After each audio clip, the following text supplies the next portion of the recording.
Good afternoon, Connected Empowerment. I am here with one Miss Rory Turner. Rory is an awesome and amazing person I have been so lucky to work with over the last year. She came in as into the patient experience realm in VA. I've since moved on, but Rory does a great job with running their university. Just a really, really awesome lady. So Rory, thank you for taking time to talk to us today about Black Lives Matter and about your experiences in raising your son. So I'm going to kick it to you, ma'am, and tell us a little bit about yourself first before we get into all that. So what is it that Rory does? What do you do? Hi, thank you, Tony, for giving me this opportunity to talk. So what does Rory do? So I just recently got married. So I was kind of thinking when you said Rory Turner, I am now Rory Williams. Oh, my Not bad, quite sorry. there. That's right, turn her to Williams. No Got problem. it. And so I work for, like you said, I work at PX and I work at PXU. I've been there almost a year now. And so I'm learning, the biggest thing I want to do is help change how we treat veterans, how we, customer service. My other thing, my big passion for work is employee experience. I firmly believe in order to change the veteran experience, you got to change the employee experience. So that is what I do. Nice. In my personal life right now, I am an empty nester. I've been for quite a while now, so I can't say it's new. My son is 26 and my daughter's 24, and so they've been gone for some years now, and so I had a hard time with empty nest. So if you start another podcast about some other life, empty nesting, stepmothering, let me know. We're going to do that with you, Rory, next. That'll be our next thing because we absolutely want to hear that story too. And so we're going to expand into that next. But for this one, let's just focus on how it was to raise your son. And I know you have some really powerful stories. So we'll let you just take it away, ma'am. The floor is yours. So let me just start off by telling you, I had my son when I was 17 years old. So I got pregnant at 16. No one knew. I didn't tell my parents until I could no longer hold him anymore. So I was 5.5 months pregnant by the time anyone found out. And he was born at 7 months. So 6 weeks later, I have this bundle of joy. And when you're 17 years old, no matter what anyone tells you, you don't understand, and I did not understand the magnitude of having a little Black boy at all. I was a teenage mother. I was single. My parents, what parents do when your daughter gets pregnant and the son's mom, the father, they pitted against each other. So I became a single mom because the mothers were like, no. So I raised him, and 2 years later, I had him, and 2 years later, I had a daughter. So by the time I was 23, 24 years old, I had 2 small kids. I was divorced, and I was alone. And so I was trying to raise 2 children, have one of each. I moved back home to Chicago to be near family so family could help me, but I was still single mom. Raising a little Black boy is hard. And so I tried to put him in the best schools. I've heard all the stories. I've seen some of the documentaries about how Black boys are treated in school. And so I put him in some school, put both my children in a school where they were the only 2 Black kids in the school, but it was the best school in Des Plaines, Illinois. I didn't realize in putting them in that school, with them being the only Black kid, they would become a problem. And I remember one quick story of going to pick them up and saying, hey, I'm here to pick up Jamal and Asia. And the school was like, Jamal and Asia are brother and sister. And all I could think of in my mind was, how did you not tie that together? They're only 2 Black kids. And so I moved them. I moved to another neighborhood where they were 2 or 5 Black kids in school. But one thing, the first thing where I realized raising a Black man was going to be hard was he was in 4th grade, and it was time for report cards, and he got bad grades. And he's in 4th grade. How to get bad grades in 4th grade? And I went to a parent-teacher conference with him, and the teacher would say, well, he never turns his work in. And I'm thinking, he's in 4th grade. How does he, why haven't you called me? And she kept saying the same thing. He's a nice boy. He's just a nice boy. And I'm thinking, nice boys turn in their homework. And so I found was happening with him was he is very charming. If you ever meet him, he's charming. He's very social. He is, the epitome of sweetheart. So he was charming her. And because he was charming her, he wasn't doing his work. And she was pushing him along, as well as he wasn't disrupting the class. And so I did a little research on it of why is it that he could sit in this classroom and not turn his work in. Well, normally when a little Black boy doesn't do his work, he's usually disrupting the class. And so because he wasn't even doing that, she skipped him along. And I was like, aggravated. And I couldn't tell if this was because he was black and you were skipping him along, because he was nice and you were skipping him along, or just because he wasn't a problem. And so that was a problem for me, as well as them being the only, 2 of 5 black kids. So I decided I'm going to move them across the border to Kenosha, Wisconsin. And if everybody knows, Kenosha is in the news. So I raised my kids for 9 years in Kenosha, Wisconsin. Where they got a mixture of different races, and they weren't the only black kids. That was what I wanted. I wanted them to see people like themselves. I just recently asked both of them, did they have any black teachers? That didn't dawn on me. And my daughter said she had one in high school. My son has never had in school, never had a black teacher. He had a military drill sergeant. I put him in a military school because he, once again, could get, especially when it came to white women passed him along. If it was a male teacher, he's a little bit more, they were a little bit more strict with him. So I ended up putting him into a military school where he ended up with like a military drill sergeant who wasn't the teacher. He was just teaching military backgrounds. So that was kind of how I learned that I'm going to have to put my foot on him a little harder. I was truly blessed. I had a brother-in-law. My sister's been married 25 years. My brother-in-law stepped in. My kids did not have a full-time father. They never did. I had a husband who was really nice, but he didn't have that structure, that strong personality to raise a black boy. He had that, let me be your friend. And the more he was Jamal's friend, the worse Jamal got. And I would say to him, you cannot crack jokes with him. You cannot play with him and then try to discipline him. And then there's that blended family structure that tore it down. So my brother-in-law stepped in, and my brother-in-law was always around. If I needed to call someone, I called my brother-in-law. I always said I was always in awe that no matter what, my brother-in-law showed up. So that's how I got, that was the first part of it. But I'll tell you the scariest moment, and I don't know if any other black mom has this. This is when I started to feel like I was going crazy. So Jamal was starting to date. So he's probably about 15, 16 years old. And we're in Kenosha, Wisconsin, which is the safe town. I raised my kids safely. But he wants to start to catch the public bus to visit this young girl. And I'm like, no, you don't need to do that. I'll take you. But Mom, I want to be like everybody else. No, Jamal, I'll take you. He had started to want to venture out and go to the stores with his friends. No, Jamal, whatever you need, I'll buy it. I'll have it at home. And he was getting older, and this is what he wanted to do. And I finally had this big meltdown where everyone thought in the room that I was crazy, because I was afraid that he'd be somewhere and a police would do something to him. This was before the Trayvon Martins. This was before what's happening now. I just knew as a little black boy, you can't be standing on a bus stop. And so I had this meltdown with him, and I'm like, I don't want you on a bus stop. What if you're waiting on the bus and they think you're selling drugs? Okay. What if you go in a store and you're reaching in your pocket to get your money and they're thinking you're stealing things? And I always tell him, I can prevent you from getting in trouble, but that's that much harder for me to get you out of trouble, And I remember he has a good friend now, and back then they wanted to go across town to play basketball. And I just remember saying to them, don't go over here and get into any trouble. It was a Saturday. I said, because before if you go to jail, I won't be able to do anything to Tuesday morning before you see the judge. And I told him, things happen to boys like you when you go across town. And so it was just always that fear of something's going to happen. I'm not going to be around. Something's going to happen to him, and I can't save him. I've seen stories where moms have to put up the house to get their sons out of jail, and their sons are innocent. And so I didn't have a house, so I worried about that. So it was just him trying to just go through the motions of life that I didn't want him to go through. I wanted to hold him. When he was with me, he was safe. And I knew he was safe when he was with me. And it's just times where I just couldn't let him go. And then shortly after that, a couple of years later, the Trayvon Martin story happens. And then the gentleman got off. And I have a 19-year-old black man. And it's like, Mama, and he's driving at this point. Now I've bought him a car. And another fear, another rite of passage is getting him a car. And I tried to find the safest looking car, maybe get a little Honda Accord or something. Oh no, he wanted this other car. And I'm just like, Jamal, they're going to see the car and think something's with the car.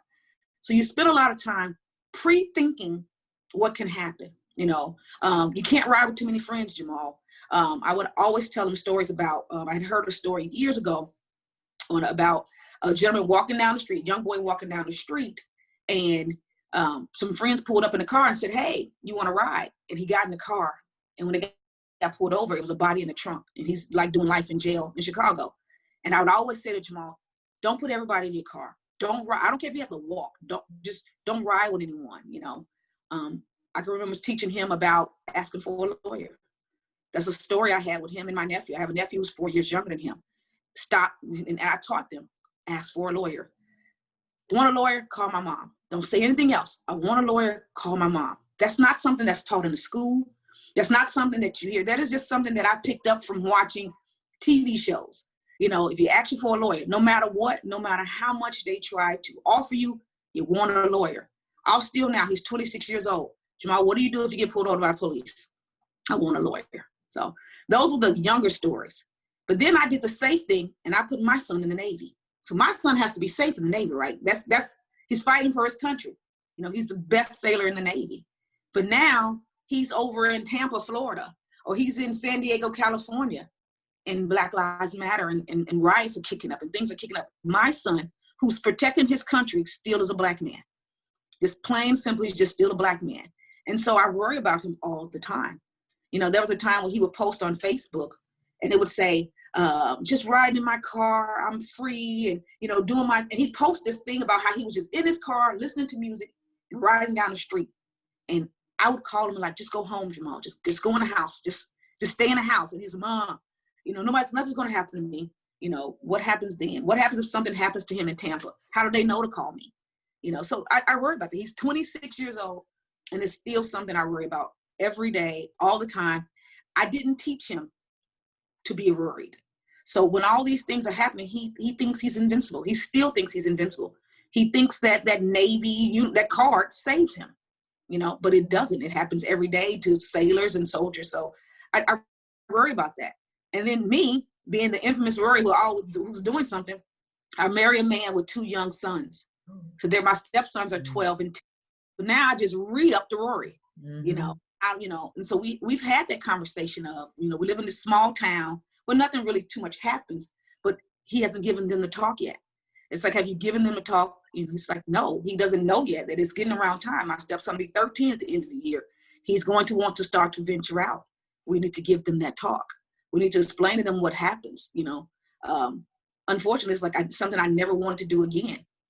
And then my kids are starting to have kids, and what are they having? Little Black boys. So I have a 4-year-old grandson, you know, who's being raised now by a mom, you know, a single mom. And so he's going to need to talk. My daughter's pregnant with a little boy. He's going to need to talk. Mm-hmm. And so I've had that conversation with my daughter of, she's so excited about, Mom, I'm having a son. And I'm just like, it's hard raising sons. Sometimes it's hard raising a son and releasing them back out into the world. And it's your prized possession. My son is my prized possession. There's, you know, even with all the trouble he gave me in high school with not doing his work and charming the pants off all the teachers, he's my greatest creation. And, you know, so my heart, when I see those moms, the Trayvon Martin's mom and, you know, Mike Brown's mom, what do you say to those women, you know? Even with Breonna Taylor, her mom, you know, I visualize being a little old lady in a rocking chair with my sons. You know, my son gave me away in his military uniform. That's my son. And so when you're sitting in a courtroom and someone is taking your son, and I mean, there's no justice for that. I mean, you can go to jail. That's no justice in my mind. That's my son and he's gone, you know? And so I worry about that. Like, how do, you know, my heart goes out to these moms. How do you get up every day knowing that you had this baby, it was your baby, and you raised him to the best of your ability, and someone, because they just don't like the color of his skin, or they had a bad day, or they felt they were entitled, feels like they can go and just take your son. It's the scariest thought I ever have. And I wonder, did I fail him as a parent in not teaching him that? Because I tried to protect him from that. I tried to protect him from world based on what I knew. And my son is only 26. So this was nothing what's going on in the world now. Nothing is going on in the world. When the gentleman was shot in Kenosha, I'm like, that's Kenosha. What's this? Wait, how did it get into our backyard now? I took my kid. I didn't raise my son in Chicago where I was raised because of that. I wanted to keep him, and I was afraid of Chicago and gangs and you know, and things like that. But Kenosha, no, that's nothing. That's harder to understand. It's still now it's creeping into the nice towns, and it's being done by the people who were served to protect. I grew up believing. I don't know if you remember but it was officer friendly. Officer Mm-hmm. friendly came to school and told us the officers were our friends. Police officers are our friends. You know, my grandson said, he'll say, police officers help people. That's his thing. He was 3 years old. He see a police car, Grammy, police officers help people. To Black people, police officers don't help people anymore. So why do I teach him that? If I teach him that police officers help people and he sees police officers shooting people, what did I teach him? You know, but do you tell a 3-year-old police officers don't help people anymore? No. You know, how do I teach him that? How does he get that safeness back again? I don't know. Those So are hard. Those are that's hard part of it. questions. Rory, wow. So let me ask you this, and not the first time I've heard this. One of my friends, we were out at her son's swim meet, and he's a really tall boy. He's very, very young, but very, very tall. And he put his hoodie up, and she just came unglued. And I was like, I do not understand. Why are you freaking out right now? You know, why are you so upset? And she said, he is a Black boy, and he is a big Black boy. He can at no time have a hoodie up. And I was like, Nope.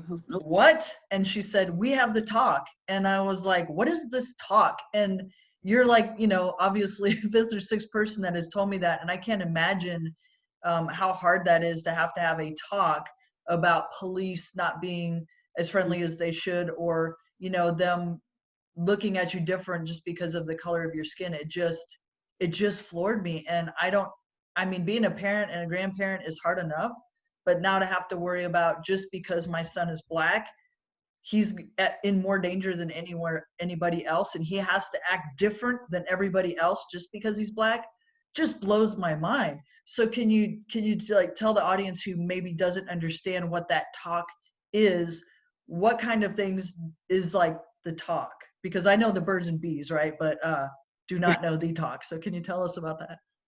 So the talk, and the way I can tell you how I gave it to you and the way I see it on TV. Okay. I've actually the talk on several shows. Grey's Anatomy, they do the talk.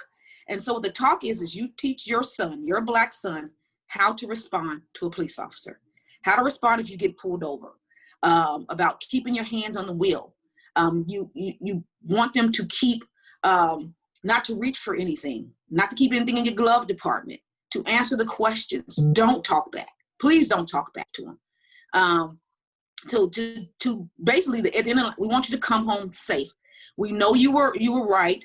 You know, whether you were right or wrong, don't talk back. I can pay for a traffic ticket. I can't get my son back again. You know, don't reach for anything. That's the biggest thing. Keep your hands in plain sight. If they ask you to get out the car, get out of the car. You know, you almost teach them not to ask about their rights, because their right, asking for their rights or asking why they got pulled over is seen as resisting arrest. You know, so now that gives the police officer the right to put some harm, to hurt you.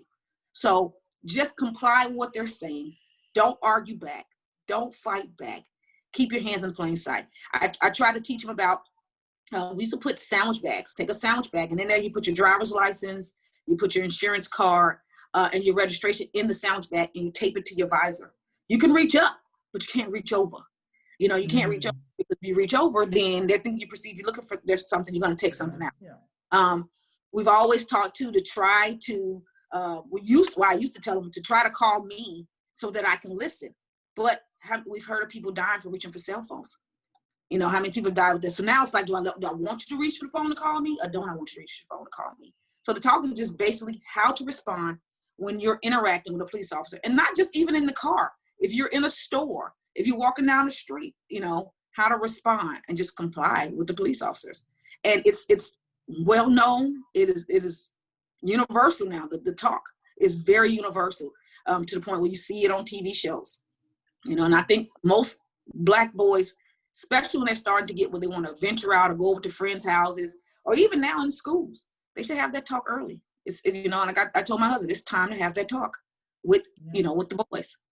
You know? What do you do with Black girls then? So if you're having that with boys, what's the concern with your daughters, or is there one when you give the talk about law enforcement? Because I mean, I'm a white female, and I had the talk about law enforcement, about how you know, like, this is pretty much the same. My grandfather said the same. Don't talk back, you know, just what, you know, you can ask why you're being detained. They're supposed to tell you. And as a retired police officer, absolutely. Do they always? No, because sometimes they're wrong, but you know, they should. And if they don't, just do what they say. You know, if you're right or wrong, and we'll figure it out later. Just be respectful. but that's so much different than what you have to say. So I'm wondering, what did you have to tell your daughters, if anything? You know, honestly, not yet. I never gave her a talk. And she's my bad driver. But you just didn't give her the talk. My daughter was pulled over once. It just so happened I was following her, and that's my lead foot. She's going to take off, and I called her on the phone and said, "Hey, Ash," but you know the towns where the police officers are different. And we were in a town, and I won't say the name of it, Illinois. And I said, "Hey, you're going to go through such and such. They're going to, that's not a town you speed through." "Oh, Mom, I'm not speeding." So I'm driving along, and all of a sudden, as I'm driving along, I see the lights. And I'm like, "You got to be kidding me." Sure enough, it's her. And so I pull over. And it's funny we mentioned this story. I pull over, and I grab my daughter, open my door, and I think instantly to get back in my car. This is my kid being pulled over by the police, but I can't get out of the car. Right. I can't get out of the car. So I automatically I roll my window down. I'm like, "I'm her parent." And so back there, he's talking to her, and I'm watching, and I'm panicking, and I know she was speeding. And he comes up, and he's like, "She was speeding. She blew the light. I'm going to give her a ticket." And I said, "Okay, that's fine. I'm her parent." And he said, "So just sit here, And so he ended up not giving her the ticket because she cried so bad. And so when he told her to give her his registration thing, she goes in a glove box. And of course, she's a girl. It has everything falls out, and she's panicking and she's crying. And he felt so sorry for her. As a white officer, he felt sorry for her. And he came up to me, he said, "I just gave her a scare about slowing down." He was like, "But she's fully, panicking." And I had my insurance card. And so what I ended up having to do was follow behind me slowly. But even when we got home, I never gave her a talk of what you should have done. Right. All I gave her a talk was, "I told you don't speed through that town," and she's convinced, you can tell that she told you the story that she's convinced I called the police on her because I told her, "This is what this town does." On the phone, hung up, and then within minutes, she got pulled over by the police officer. And so, no, for most women, there is no talk. There is no talk, let them go on, Yeah, interesting now. Yeah, I don't think there's too many racial talks I've ever gave my daughter. We've discussed racism. My daughter was in law school for a couple of years. And so we discussed racism and different things that's going on. And she knows a little bit more about the law than I do at this point. But yeah, I never gave her a black talk. Well, so the fear for life is more with the sons. Absolutely. Not with the daughters. About your friend with the hoodie. Absolutely true story. I remember wanting to take all his hoodies as a grown man. And it's funny because for Christmas, what he just buy, I let him have, use my credit card, go charge it. And he bought a hoodie. And it's funny, you just thought of it, but it's green. And I remember a good friend of mine taking her son's hoodie and we were on the phone. He was going to school and she's like, "Take that hood off." And I instantly know why. It's like, get rid of the hoodies. You want to just get rid of them because it's got a bad rap. They got a bad rap. And even now when I see a boy in a hoodie, it's like, why they even still wearing it? An article of clothing should not cost your life. No. It's just like, but yeah, your friend is absolutely right. They cannot wear the hoodies. Again, and I have a nephew who's 22 years old. Same thing. I was giving him those same speeches. He was pulled over once, taken to the police station, fingerprinted, and they took him back to his car. And I remember saying to my sister, "Why would he's speeding, not give him the ticket? Why they take him and fingerprint him?" And all I could think of, and I don't know if I'm legally right, is they're putting him in the system. They're running his fingerprints through the system.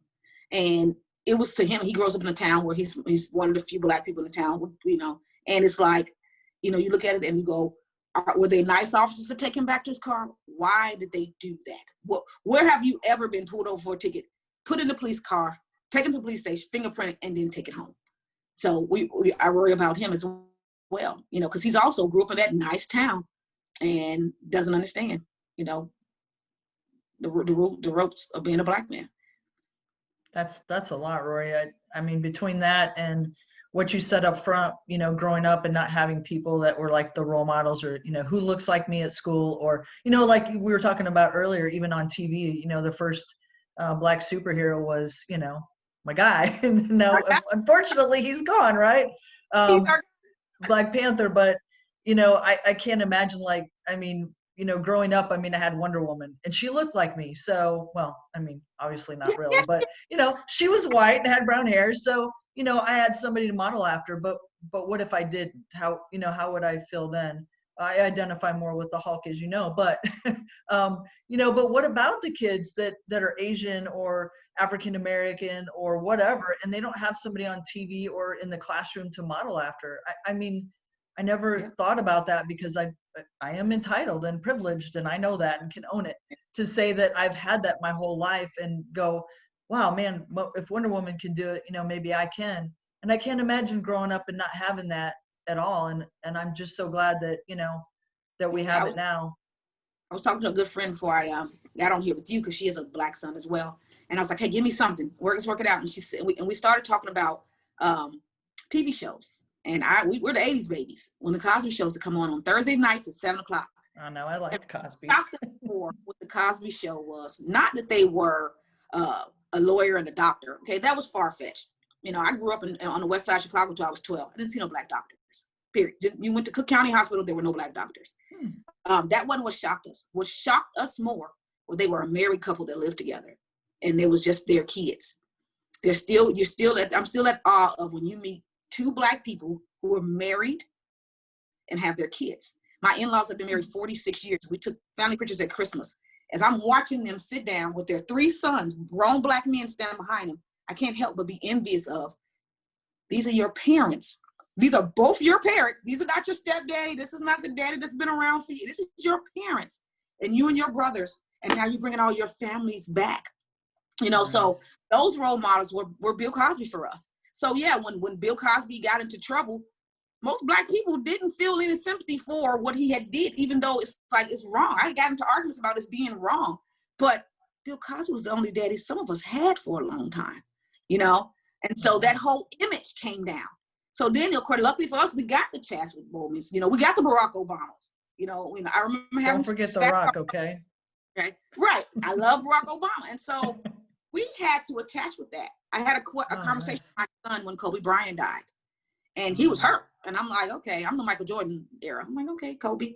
And he had gotten into a spat about why he felt more sympathy for someone he had never met than people they know every day. And he sat down, he says he had gotten into an argument with a military person about it.